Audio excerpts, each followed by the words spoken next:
Date: August 31st, 2007. Location: Tennessee, United States. On the morning of that day, in one of the quiet neighborhoods, retired General Rains, a former police officer and once a prominent figure in his prime, was found dead at his kitchen table.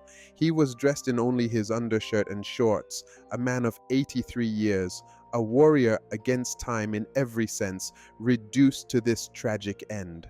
The circumstances of his death were as chilling as the state in which he was found. A bullet had been fired into his head with cold precision, like an execution carried out without mercy. He was discovered by his friends, Ronald and Tina Williamson, who entered his home only to find his frail body lying peacefully. Death had taken him gently yet eerily, leaving the room cold and devoid of life. The house itself seemed to hold many secrets in its silence. There were no signs of forced entry, no broken windows, no scattered belongings. Even the safe in his bedroom remained untouched and secure. Everything appeared normal, as if life had abruptly ceased without warning. The police were utterly baffled, unable to discern a motive for the crime or how the killer managed to enter without breaking in or leaving a trace. What had happened to this elderly man? And who killed him in such cold blood? When investigators began delving deeper into the life of the victim, something strange caught their attention.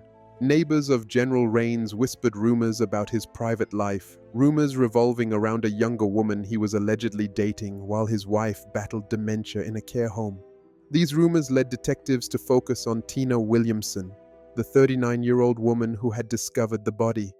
There was more to the relationship between the elderly general and the young woman than mere friendship, which made the situation both intriguing and shrouded in mystery. Tina Williamson and Jack Rains had worked together in the car trade, a business designed for quick profits. With her sharp eyes and confident demeanor, Tina told police that their relationship never extended beyond professional boundaries.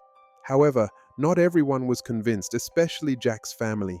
They began to sense something hidden behind Tina's formal words.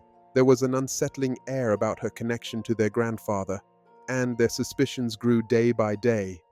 Tina explained to investigators that her relationship with Jack was that of very close friends, claiming he was like family to them. She mentioned that her husband Ron and Jack would often trade firearms and attend gun shows together. Jack would visit their home for dinner and participate in family gatherings. On the surface, their bond appeared to be that of one big happy family. There were small details that made everything seem unnatural, as if a secret lay beneath the surface, one that Jack Rains never wanted anyone to uncover. Jack's family didn't fully trust Tina. Rachel Farley, Jack's granddaughter, stated on a television program, "Over time he started spending more and more time with Tina, and he stopped visiting us like he used to. It was strange to us." This change in Jack's behavior was deeply unsettling, as if something within him had shifted, steering him toward a life different from the one he had always known. The memories of the elderly grandfather, who was once a symbol of strength and discipline, had become faint and ambiguous. Jack's family struggled to piece together the clues, trying to understand what led him to this tragic end. Rains had been a strong man with a history full of achievements, his life defined by pivotal decisions, whether as a police officer or as a man simply seeking happiness in his twilight years.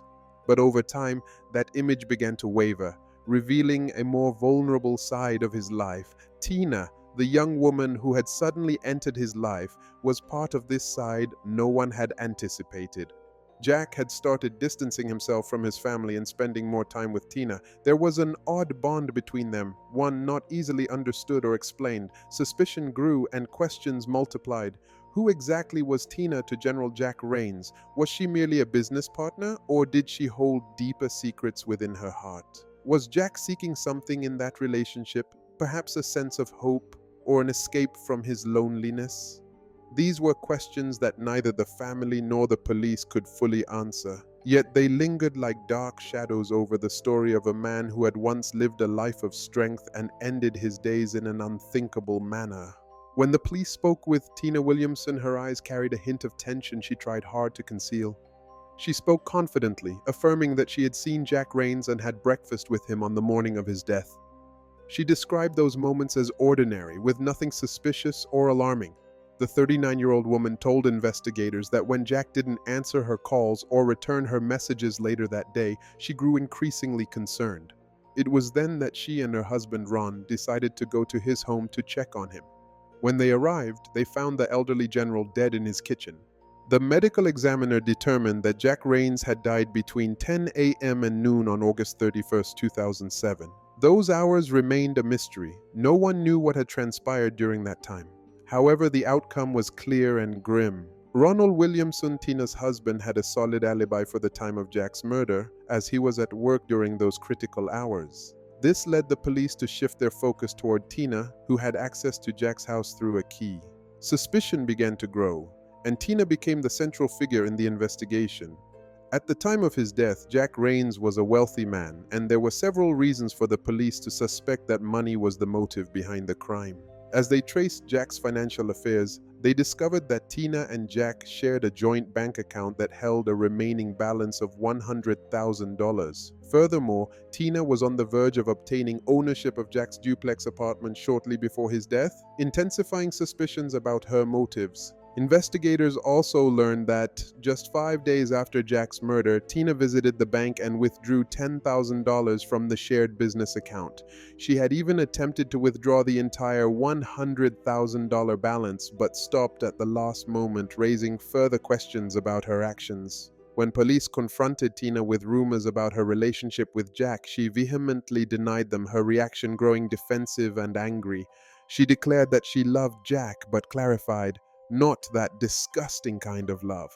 Her words seemed designed to deflect suspicion, but as she spoke, she revealed details that could raise even more doubts. Tina mentioned that Jack had been planning to transfer ownership of his Mercedes to her, but he hadn't signed the documents yet. When the paperwork was shown to the police, it appeared to have bloodstains on it, which puzzled the investigators and led them to send the document for forensic analysis. The medical examiner confirmed that there was blood on the ownership papers, and the blood was identified as Jack Rains. This revelation added to the mounting evidence linking Tina to the crime in a way that could no longer be ignored. During a search of the Williamson residence, police found several personal belongings of Jack's, including his military ID and social security card. These items were clear evidence that Tina had a much closer relationship with Jack than she had claimed. Furthermore, bullets found in the house matched the fragments recovered at Jack's home, and a gun consistent with the murder weapon was also discovered. Tracking Tina's phone locations on the day of Jack's murder revealed inconsistencies in her account.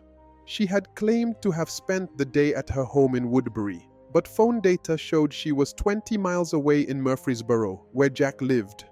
During that time, she made a call to her friend Betty Olson, asking for a ride that day, which further heightened suspicions about her actual whereabouts during the crime. All of this evidence pointed to Tina Williamson being far more than just a friend to Jack Rains. She appeared to have strong motives to get rid of him. Financial records, personal belongings, and phone data all indicated her potential involvement in this heinous act. The investigation was coming together like a puzzle, with each new piece tightening the circle around Tina and making her the central figure in this dark crime. In the end, it wasn't just a business relationship or a close friendship. There were far too many hidden secrets woven into the fabric of this connection. Jack's life, which had begun as that of a warrior and leader, ended in mystery and betrayal. Tina's fate was slowly being decided in the courtroom. As the police worked to uncover the truth, they recalled a critical moment when they arrived at the crime scene. Tina had been walking along the road, and when she got into the car, they noticed something odd, a red stain on her clothing that looked suspiciously like blood. Unable to ignore this detail, the officers questioned Tina about the stain. She tried to explain it away casually, claiming it was nothing more than ketchup or perhaps tomato juice from something she'd eaten earlier. However, it was difficult for investigators to believe Tina's naive explanation, as it seemed as if something much larger and more sinister was being concealed. With growing suspicions surrounding Tina Williamson, surveillance footage provided new and compelling evidence.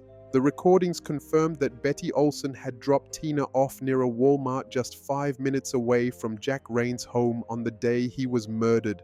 This raised questions about the purpose of that trip and what might have occurred during it.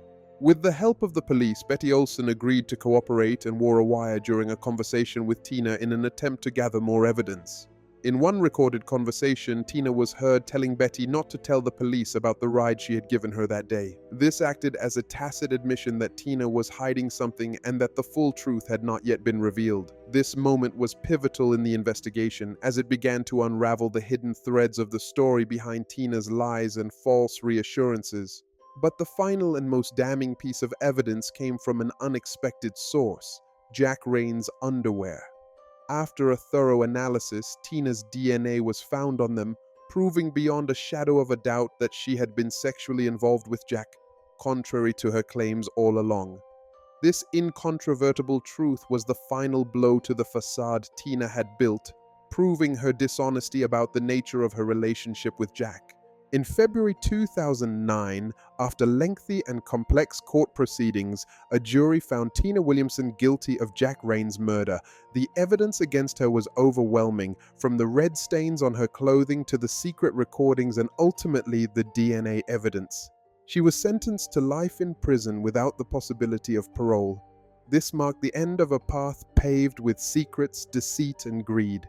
In a later interview, Anne Louise Rains, Jack's daughter-in-law, said, "I believe money was her primary goal. That's why she initiated the relationship in the first place. She saw him as an easy target, a wealthy, lonely old man nearing the end of his life. She took advantage of his vulnerability." Those words carried a harsh truth. Tina viewed Jack Rains as nothing more than an opportunity for financial gain. She likely saw the elderly man as an open door through which she could secure significant wealth. But the price for her greed was a human life. Jack Rain's life, once filled with accomplishments, ended in a horrific and unjust way. His story became a cautionary tale for anyone seeking trust and security in relationships that seem innocent but may conceal darker intentions. Jack had been searching for companionship in his final years, while Tina sought financial profit. Between these two opposing desires, Jack's life came to a cruel and tragic end.